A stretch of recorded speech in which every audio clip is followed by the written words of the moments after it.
propose qu'on commence tout de suite. Notre première intervenante est Candela Contero Ulgal, je ne sais pas si j'ai bien prononcé, qui va nous faire une intervention en espagnol. Donc mettez, ceux qui ne comprennent pas l'espagnol comme moi, mettez vos oreillettes. Et puis, Candela, vous êtes prête? Are you ready? ¿Sí? ¿Sí? ¿Me escucha?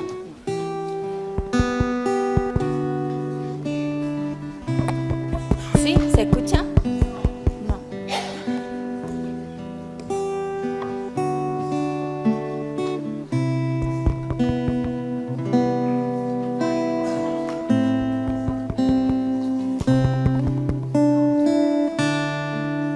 Sí, la música. Ahora, sí.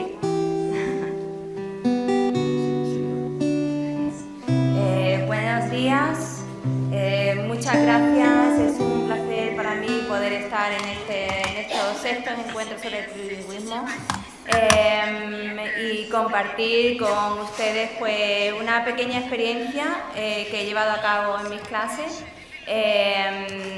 Y bueno, pues la presentación que vengo a mostrarles, la que pueden ver en la diapositiva, la multiculturalidad como objeto de estudio en la implementación de los planes de bilingüismo y plurilingüismo en la universidad. Para ello, pues, describiré el contexto de mi estudio para que puedan entender. Creo que no pueden verlo, ¿no?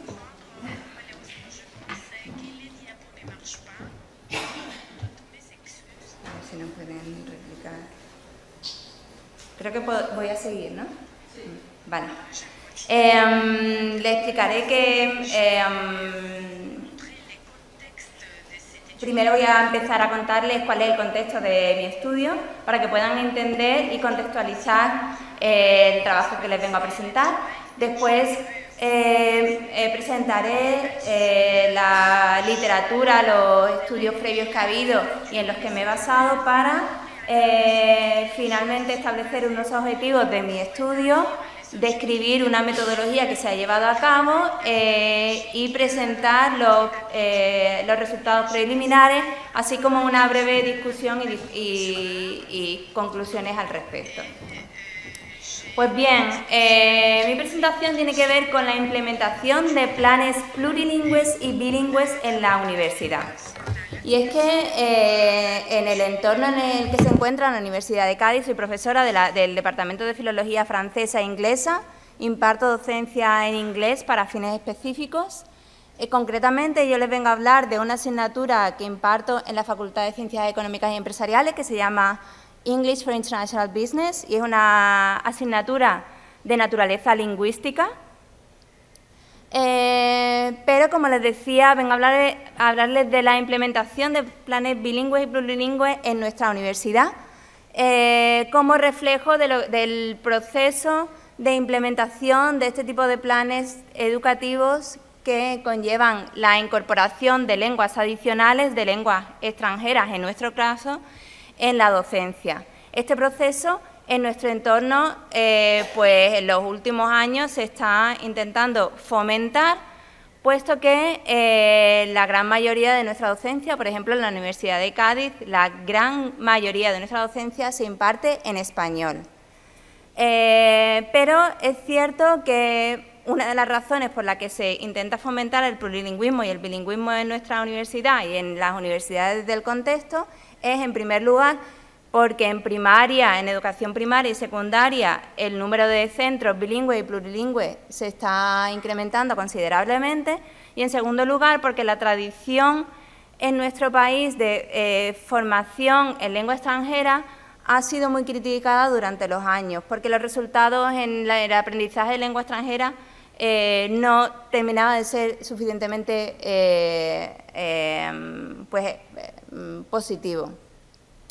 Entonces, la implementación de planes bilingües y plurilingües se piensa, entre otras cosas, para intentar pues desarrollar una competencia comunicativa en otras lenguas desde otro prisma, además de la propia enseñanza de lenguas extranjeras. En concreto, en nuestro entorno, el enfoque metodológico en el que se propone la implementación de planes bilingües y plurilingües, pues es a través del enfoque AICLE, CLIL, EMIL, sus siglas quieren decir el aprendizaje integrado de lengua y contenido, de lenguas adicionales, en nuestro caso de lenguas extranjeras. ¿Y por qué marco la I de ese CLIL? Pues porque una de las claves de este enfoque metodológico es la integración de contenido y lengua, la integración de cultura y la oportunidad, y esto es lo que me voy a estar centrando en mi presentación, la oportunidad que nos da este tipo de aprendizaje y este contacto entre lenguas para conocer nuevas culturas, nuevas sociedades, historias, etcétera, etcétera. Concretamente, pues ya le decía que en nuestra universidad mayoritariamente la docencia se imparte en español. Por supuesto, en los grados, en los estudios filológicos, por su naturaleza, el uso de la lengua extranjera está muy vigente. Pero fuera de la facultad, por ejemplo, en este caso, la Facultad de Filosofía y Letras, en centros de docencia no lingüística, de naturaleza no lingüística, la inclusión de lengua extranjera es un objetivo a llevar a cabo, pero es complicado. En concreto, la Facultad de Ciencias Económicas e Empresariales, que es donde se imparte esta asignatura de la que voy a hablar, es una facultad muy implicada con el desarrollo de otras lenguas entre sus alumnos. ¿Por qué? Por diferentes razones. Una de ellas es por el convencimiento de que, en este caso, el inglés es la lengua de la empresa, pero también porque nos da una serie de oportunidades y, de hecho, nuestro centro, la Facultad de Ciencias Económicas y Empresariales, es uno de los centros que mayor número de alumnos internacionales recibe. Y una de las razones, uno de los atractivos que tiene el centro es que ofrece algo de docencia en inglés. Concretamente, la Facultad de Ciencias Económicas y Empresariales en 2015-2016 ofertó su primer grado bilingüe en inglés y en español, que era el grado en Administración y Dirección de Empresas. En la actualidad, ese grado bilingüe se ha convertido en un grado que sigue siendo impartido en español, pero que los alumnos tienen la oportunidad de cursar un itinerario en inglés. Ese itinerario conlleva la participación en 5 asignaturas en inglés, una de las cuales no es de carácter no lingüístico, sino precisamente es de carácter lingüístico, que es el English for International Business, precisamente la asignatura de la que les vengo a hablar. Y bueno, pues como les decía, el enfoque AICLE nos da una oportunidad pues, de fomentar la integración de aprendizaje. Si nos vamos a la propuesta que hizo Dorothy Coyle en 2005 sobre las 4 C de AICLE, sobre las 4 C de CLIL, la cultura era uno de los 4 aspectos a tener muy presente en la implementación de docencia bilingüe o plurilingüe.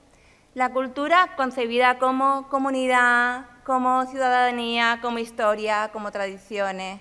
Por tanto, pensamos que el contar con docencia en la cual intervienen diferentes lenguas no solo nos da la oportunidad de desarrollar nuestras capacidades lingüísticas, nuestras capacidades comunicativas, sino también nos da la oportunidad de acercarnos a otras culturas y a todo lo que conlleva.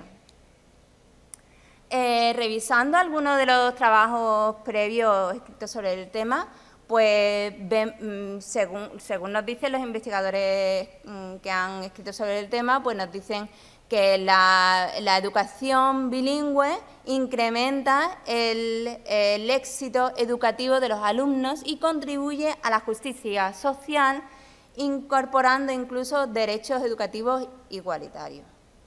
También investigadores en el pasado han destacado la importancia del aprendizaje intercultural entre las 4 Cs de AICLE, aunque sí que destacan que es cierto que el aprendizaje, el desarrollo de las competencias interculturales suele ser uno de los ítems, uno de los elementos más difíciles de desarrollar.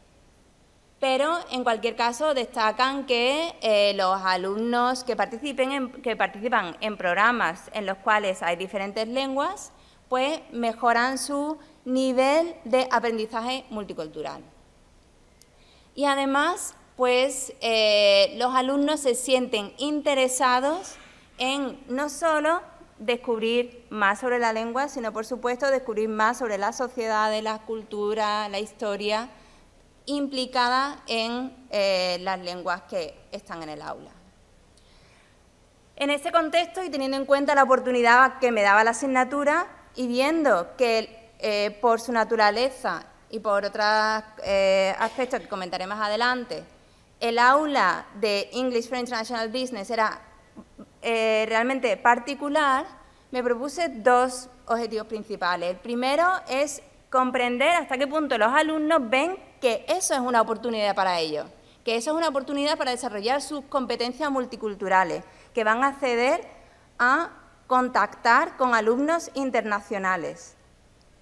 Y por otra parte, poner en marcha mecanismos que verdaderamente fomenten no solo el que en el aula haya alumnos internacionales, sino mecanismos que fomenten que haya contacto entre esos alumnos y que esos alumnos desarrollen unas competencias que les habiliten para el futuro. Las tres fases que me propuse son las siguientes. Primero, conocer la opinión de los alumnos al respecto previa a la puesta en marcha de las diferentes actividades.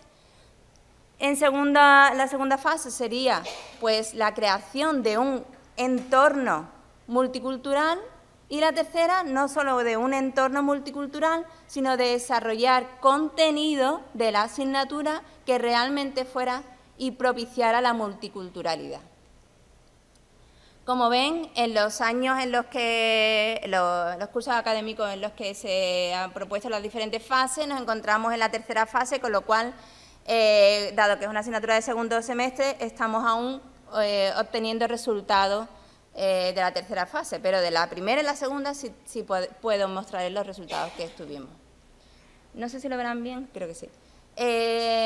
Analizando un poco la tipología de alumnos de la asignatura, pueden ver que en los cursos 2018-2019, 19-20, 20-21, el número de alumnos rondaba unos 32 a 38 y mayoritariamente eran internacionales. Esto no suele ser muy común, no tiene por qué ser muy común en nuestro entorno, en nuestra universidad.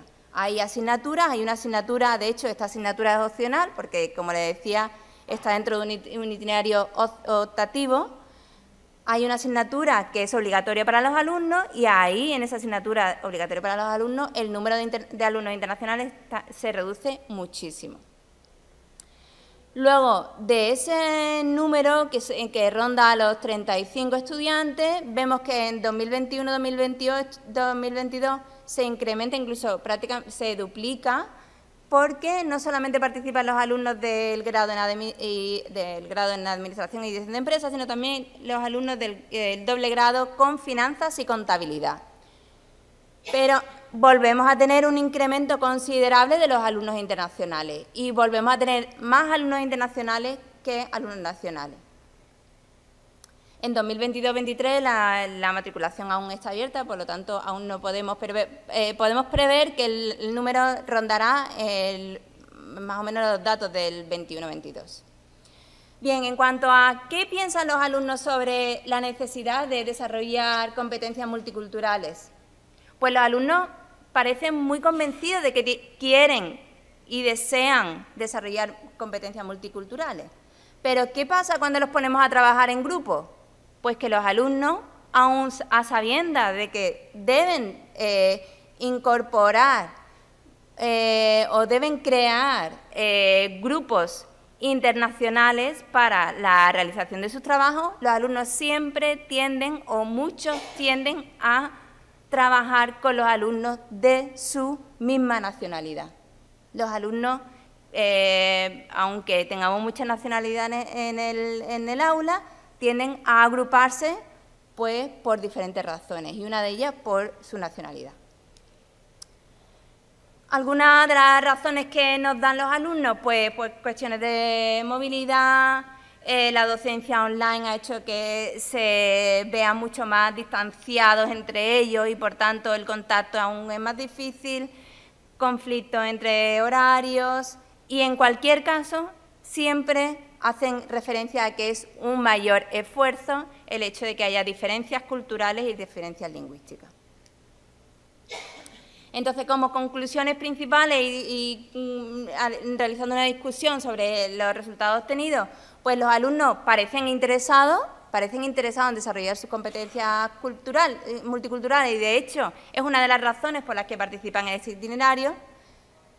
Reconocen la importancia de la multiculturalidad, particularmente de cara al mercado laboral, pero sí que tienen o presentan un cierto rechazo a priori para trabajar en grupos internacionales porque significa un reto para ellos.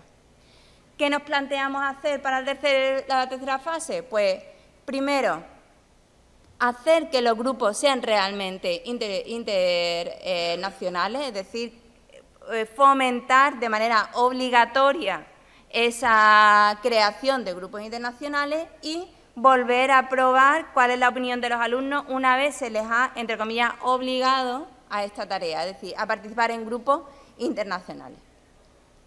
Y, por último, pues hacer que los alumnos, dentro de su tarea principal, de su proyecto principal, que es la elaboración de una empresa, en su pequeño grupo, desarrollen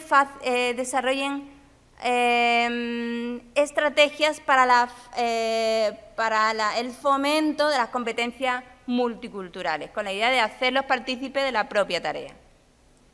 Y hasta ahí mi intervención. Muchísimas gracias, será un placer escuchar sus preguntas.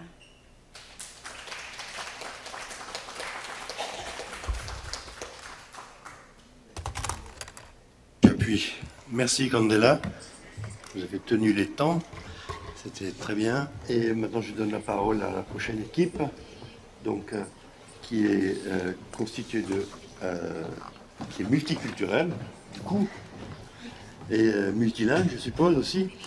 Donc, je ne retrouve plus maintenant. Voilà. Donc, Aphrodite Maravelaki, qui est de Grèce, et puis Cécile Hayes, qui est de Namur, donc en Belgique. Voilà. Donc, ils vont nous parler de croiser la déconstruction déridienne et théorie du double iceberg de Kamens pour une didactique des langues plurielles. Personnellement, je suis curieux d'apprendre ce qu'est le double iceberg de Kamens.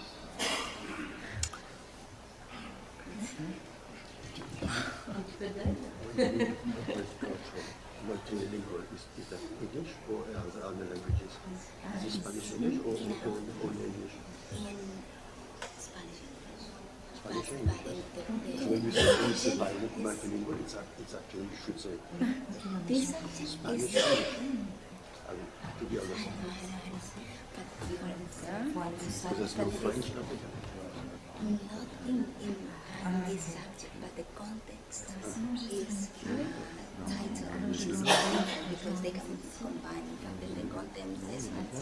They can use English and Spanish. Do they have to speak Spanish? Yeah. They do. Particularly in my subject, it's English and international business, but it is true that it is a combination. We see it as a combination.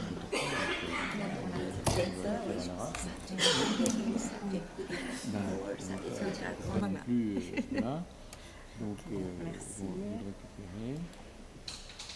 Alors, avril. Ouf, non, c'est pas ça. Non, on va la voir quelque part. USB. C'est celle-là? Voilà. Voilà. Oh,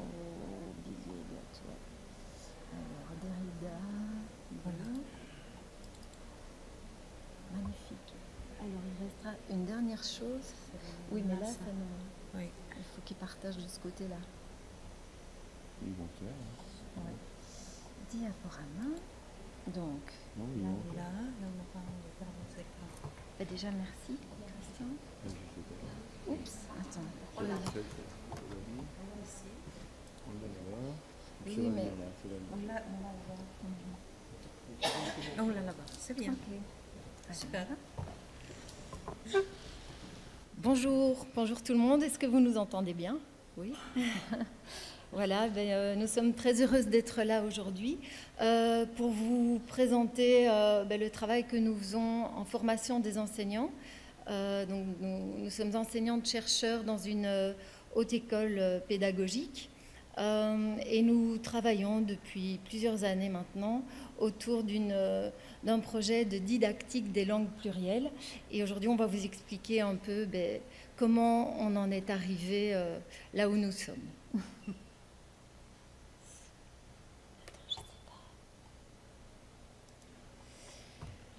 Alors pour cette présentation, on est parti d'une question assez simple. Hein.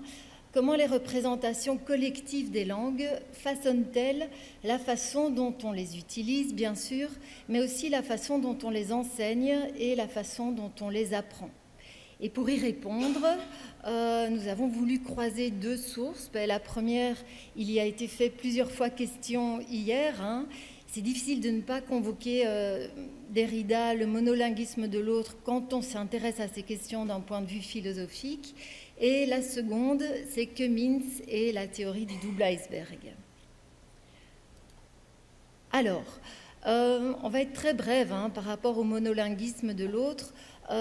Tout d'abord, cet essai, bien sûr, c'est un essai qui part d'une expérience singulière, hein, mais qui a aussi, pour Derrida, le statut d'un exemple, en fait. Hein, à partir de cette posture singulière, de son rapport à la langue, de ce qu'il a vécu, eh bien, il a voulu, dans le monolinguisme de l'autre, essayer de dégager une portée plus universelle.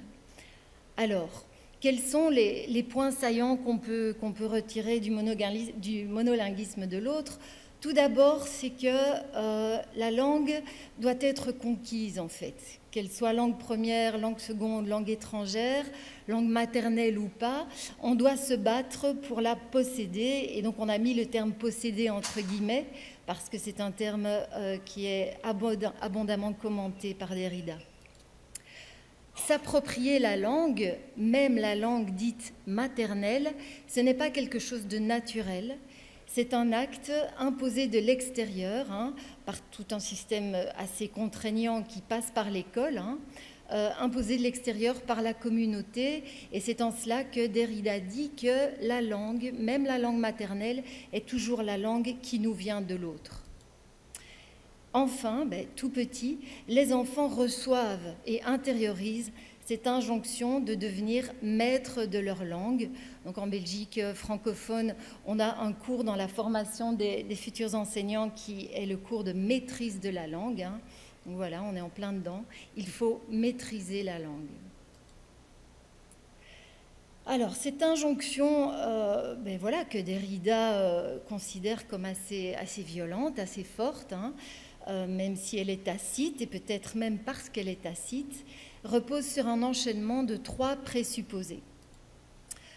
Premièrement, un premier présupposé qui mériterait d'être interrogé, c'est qu'il est possible et qu'il est même nécessaire de s'approprier totalement notre langue maternelle. Ensuite, deuxième présupposé, cela est possible parce qu'une langue une et commune existe quelque part, dans une grammaire peut-être absolue. Et enfin, cette unidentité de la langue partagée est le fondement, le ciment de la culture qui est elle-même homogène. Et donc il y a derrière cette injonction, évidemment, une injonction très politique. Vas-y. Les conséquences, en fait, de cette injonction sont des conséquences assez symboliquement, assez violentes. Hein. On retrouve, en fait, une sorte d'aliénation l'utilisateur natif ne sera jamais digne de conquérir parfaitement sa propre langue, alors il est symboliquement privé de l'outil d'expression le plus précieux de sa pensée. Alors nos étudiants en fait disent, étudiants en français, et qu'ils vont enseigner le français, qu'on ne peut jamais maîtriser notre propre langue. En fait, ils ont cette impression, ce fantasme en fait que la langue est inaccessible. Oui, et qu'ils ne sont pas à la hauteur de leur langue. À la hauteur de leur langue. Hop. Ouais. Deuxième et évidemment conséquence, c'est ces injonctions produisent de l'exclusion. Alors l'allophone restera toujours allophone, peu importe le niveau de maîtrise de la langue de l'autre. Alors, encore un exemple en fait de notre pratique. Moi, je demande toujours au début de la formation, les enseignants, si moi je suis bilingue. Et ils hésitent beaucoup à répondre, avant de répondre. Et le troisième, ça produit de la discrimination, évidemment. On l'a entendu hier et aujourd'hui plusieurs fois. Les variations du français des ex-colonies ne remplaceront jamais le français de la métropole, qui reste un modèle inaccessible, encore une fois. Alors voilà ces trois conséquences, en fait, et que pour nous, dans notre pratique, on les trouve tout le temps devant nous, en fait. Alors, de là, c'est la phrase emblématique, en fait, de monolinguisme de l'autre qui nous a beaucoup interpellés. C'est « oui, je n'ai qu'une langue, or ce n'est pas la mienne ». La réflexion en fait qui vient, c'est que le paradoxe de cette phrase de Derrida prend tout son sens dans nos écoles en Belgique. On parle de la Belgique, mais je pense que vous pouvez trouver les liens avec votre pratique ou les écoles ailleurs, où le monolinguisme, réel ou imaginaire évidemment, est la norme et le plurilinguisme une anomalie. Alors, la visée implicite de la scolarisation monolingue serait l'effacement de la langue de l'autre, et son remplacement par la nouvelle langue, mais qui ne sera jamais reconnue comme la sienne. Alors là, effectivement, en fait, dans nos écoles, il y a un malaise.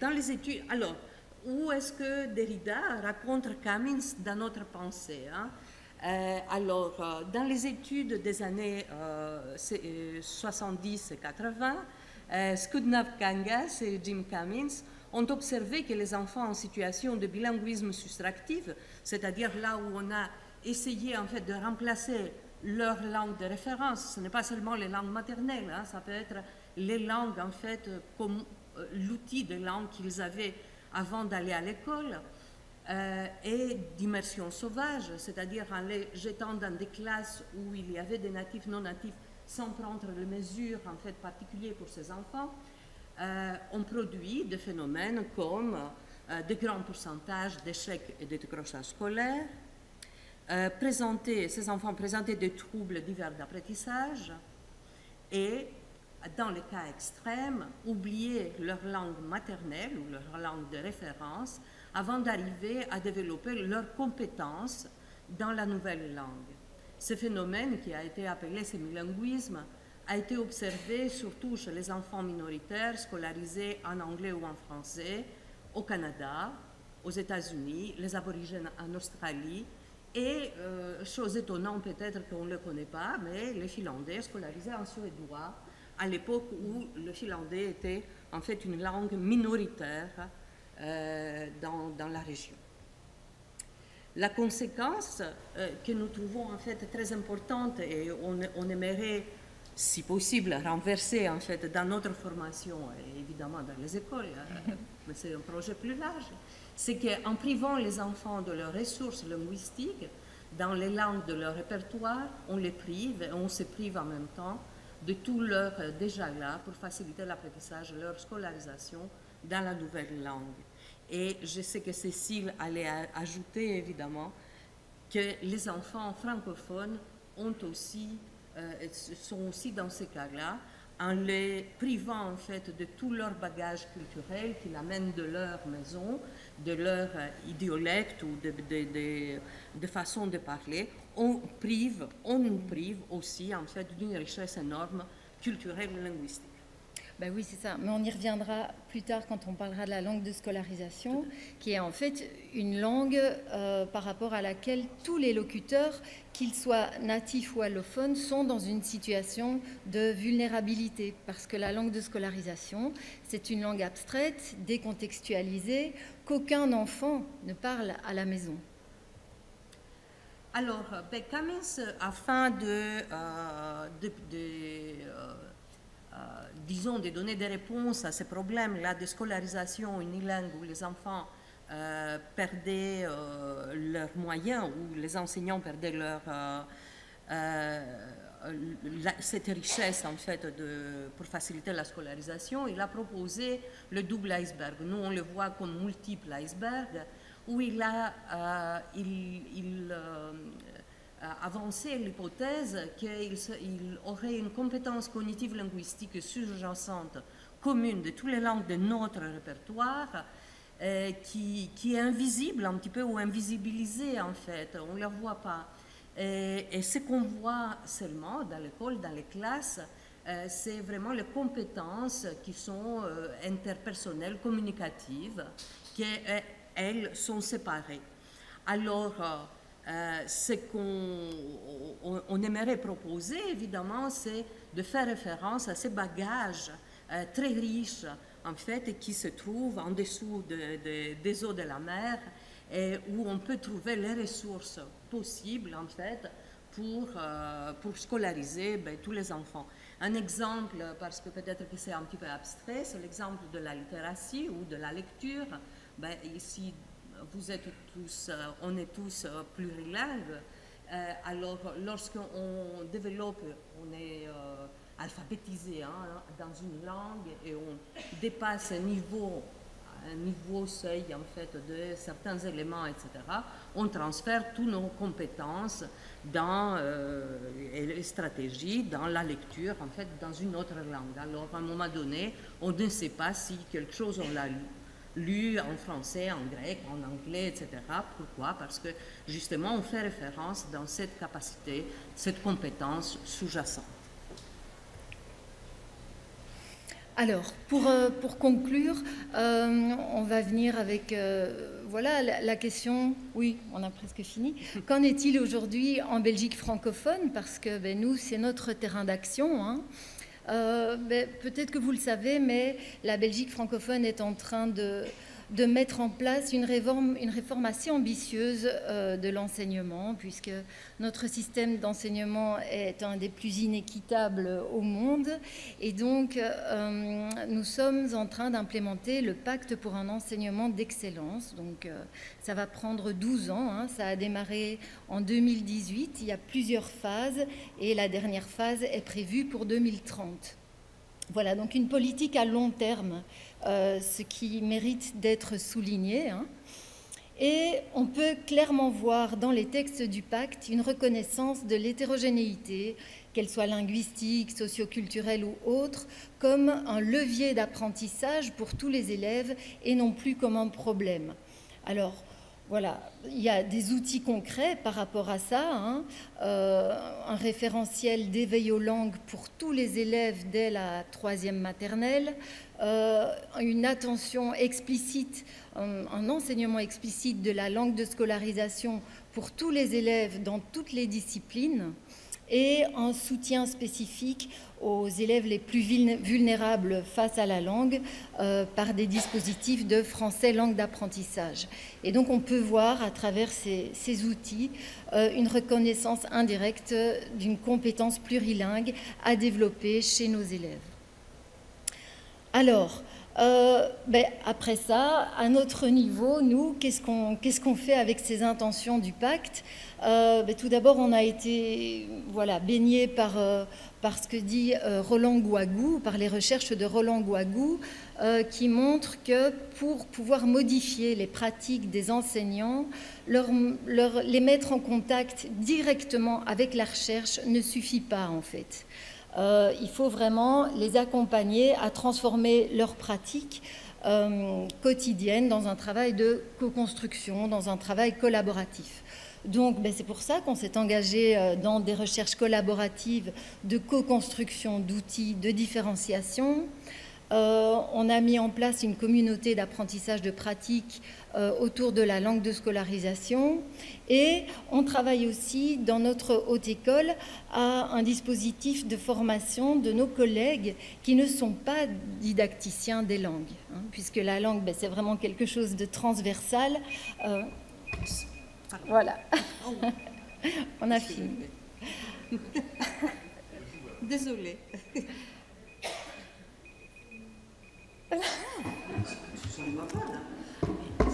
Oui.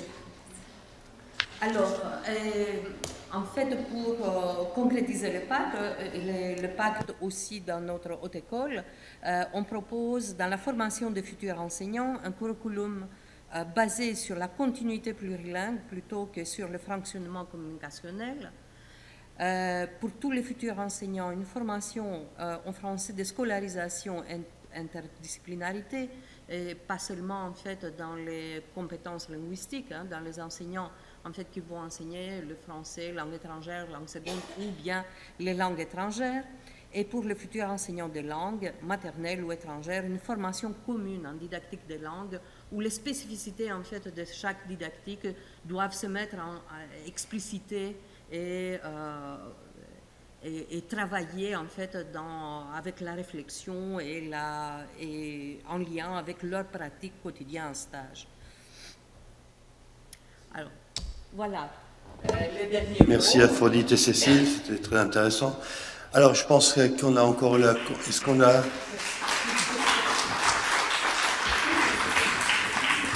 Ok. Et donc, on a combien de temps pour les questions, Christian? 10 minutes, ça va. Bon, 10 minutes. Alors, attention, je dis comme mon collègue tout à l'heure, Jean-Louis, des questions courtes, pas des questions qui durent 5 minutes. Hein. Des questions courtes et vous précisez à qui vous parlez.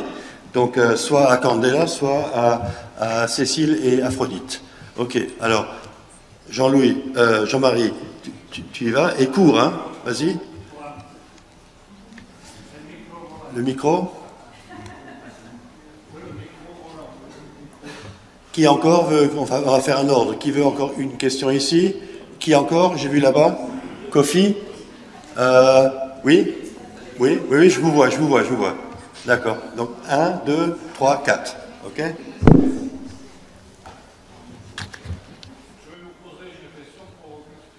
À qui?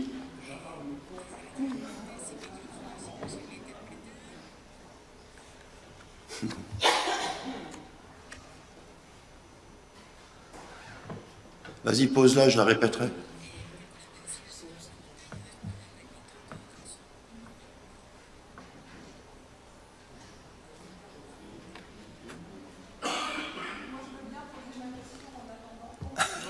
Oui.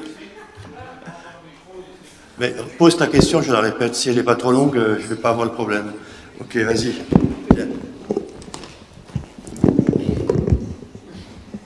Ces micros, ça marche. Voilà. J'ai dit, je vais vous poser, mesdames, une question provocatrice. Ce que vous avez dit, c'est très intéressant. Mais en reprenant Derrida qui disait je parle la langue des autres.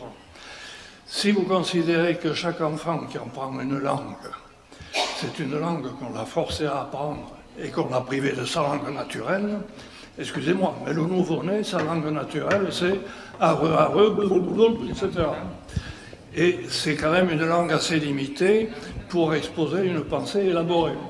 Donc, on est bien obligé d'apprendre une langue qui est celle de son contexte familial, de son contexte local, de son contexte régional, national, pour arriver petit à petit à un langage élaboré.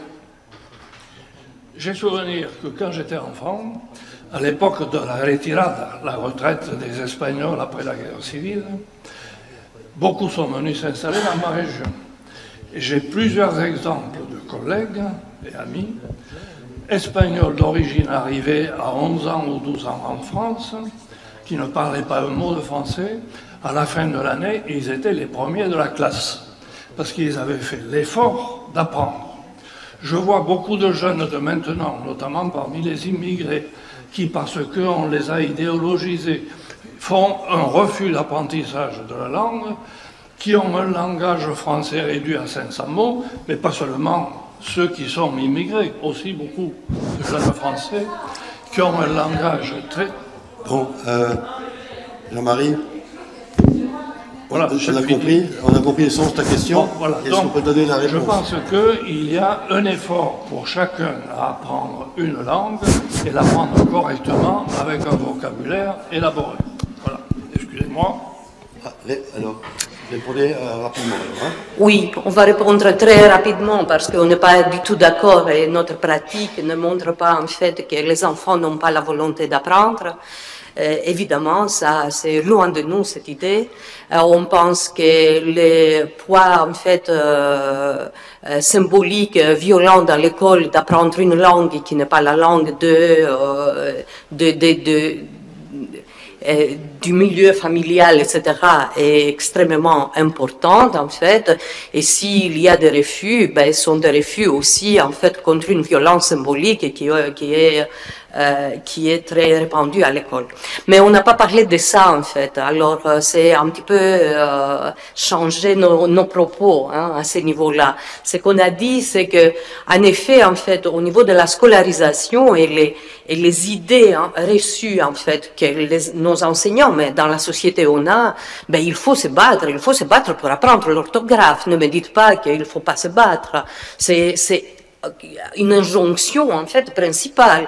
Et si on ne connaît pas l'orthographe, si on n'orthographie pas bien, on ne maîtrise pas bien la langue. C'était cette relation qu'on voulait faire. Hein? Alors ça veut dire en fait que quelqu'un qui n'a pas une bonne orthographe, il n'est pas on l'a vu dans les réseaux sociaux, il ne doit pas parler, ou il est un petit peu réduit par rapport aux autres. C'est ces représentations hein, sociales sur lesquelles, en fait, on base notre réflexion qui se reflète à l'école et à la formation des enseignants. Alors voilà, c'était ça notre constatation. Okay. Je pense qu'il a quand même raison sur un point, c'est qu'il y a, je le dis ça en 3 secondes, c'est qu'on fait toujours en didactique comme si l'enfant était une valeur neutre. Et en vérité, il y a énormément de facteurs qui viennent de la famille, de l'enfant lui-même, qui est plus ou moins doué, plus ou moins flemmard, plus ou moins, etc., qui ne sont jamais pris en compte en didactique. Hein. Donc il a... Non, il faut le dire, hein, c'est pas pris en compte. Jamais, je ne sais pas, mais bon. Bon d'accord, ok. J'ai rien dit, oubliez, je n'ai rien dit. D'accord. Bon, alors, question suivante, c'était mademoiselle, madame, ici. Oui, allez-y. Merci beaucoup pour vos présentations qui étaient tout à fait passionnantes. J'ai une question aussi pour Cécile et Aphrodite. Donc moi, je suis complètement en phase avec ce que vous avez présenté et je trouvais ça extrêmement enthousiasmant. Je voudrais revenir sur la dernière diapo pour avoir juste une petite précision pratique. Dans votre dernière diapo, il était noté que dans la formation des enseignants, alors c'était voilà celle-ci, vous aviez mis en place, ou peut-être l'intention, ou vous avez déjà mis en place, la continuité plurilingue plutôt que le fractionnement communicationnel. Alors j'aurais aimé savoir comment c'était mis en place, ou comment vous aviez l'intention de le mettre en place. Ce n'était pas mis en place. On essaye en fait de le mettre, hein, cette continuité plurilingue, dans le sens en fait que on aimerait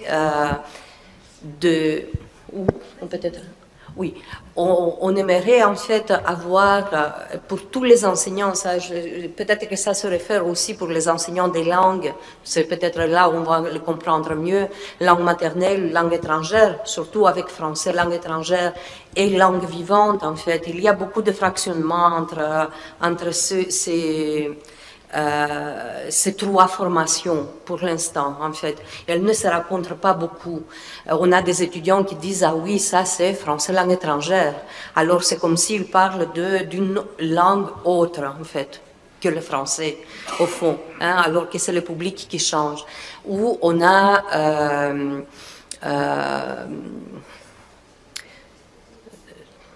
je ne trouve pas mes exemples. Je ne sais pas si tu as une idée plus. Non, je n'ai pas d'exemple. Ok. Où on a, oui, où on a par exemple en fait des élèves, des étudiants qui lorsqu'ils vont aller dans une classe, peut-être comme ça, dans une classe où ils vont avoir une expérience plurilingue, ils vont dire moi je ne peux pas le faire parce que je ne connais pas la langue de l'autre, je ne connais pas la langue des enfants par exemple. Alors ils ne peuvent pas faire appel à leur bagage. Hein, comme les exemples de Nathalie Auger, comparons les langues, etc. Parce que justement, ils se réfèrent toujours à un niveau communicationnel et pas à un niveau cognitif, de réflexion en fait, dans une langue qui est commune dans la classe. Ce sont ces éléments-là qui les empêchent d'aller plus loin. Je ne connais pas la langue de l'autre. Aphrodite, je vois qu'on a compris. Oui, bien sûr. Je voudrais passer aux autres questions. Oui.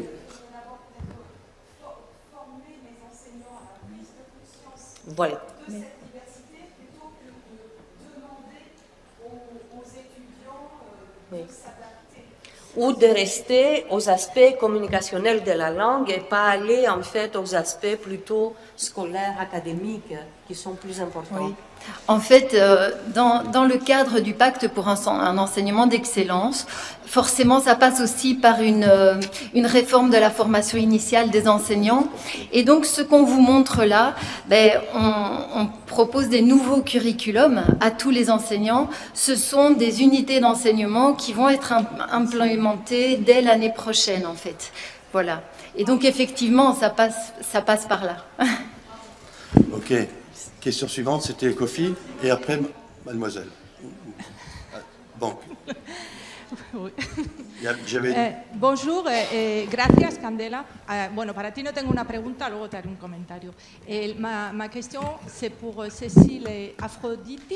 C'est Aphrodite, hein? Pas Aphrodite. Hein? C'est Aphrodite. Voilà, Aphrodite, voilà. Donc, voilà, à vous écouter... Et donc, vu l'approche qu'ont vos étudiants, futurs enseignants, par rapport à la langue qu'ils sont censés le mieux connaître, je vous demande alors quel est l'abord qu'ils ont par rapport aux autres langues, aux langues étrangères additionnelles. Ça, c'est une question. Et deuxième question, pourquoi vous avez dit que le belge, c'est le système éducatif le plus inéquitable au monde? Brièvement, hein. Oui, mais brièvement. Par rapport à cette deuxième question, mais il ne fonctionne plus. Ah, voilà. Voilà. Mais par rapport à la deuxième question, ce sont des recherches en fait internationales qui le montrent, notamment si on se base sur l'analyse des résultats aux enquêtes internationales comme PISA ou PIRLS. On voit que la dispersion des résultats en Belgique francophone est vraiment extrêmement forte. Donc il y a des élèves qui sont très performants et des élèves qui sont vraiment très très peu performants. Bon, même si ce mot de performant n'est pas le plus heureux, mais c'est un enseignement qui n'est pas du tout équitable. Voilà.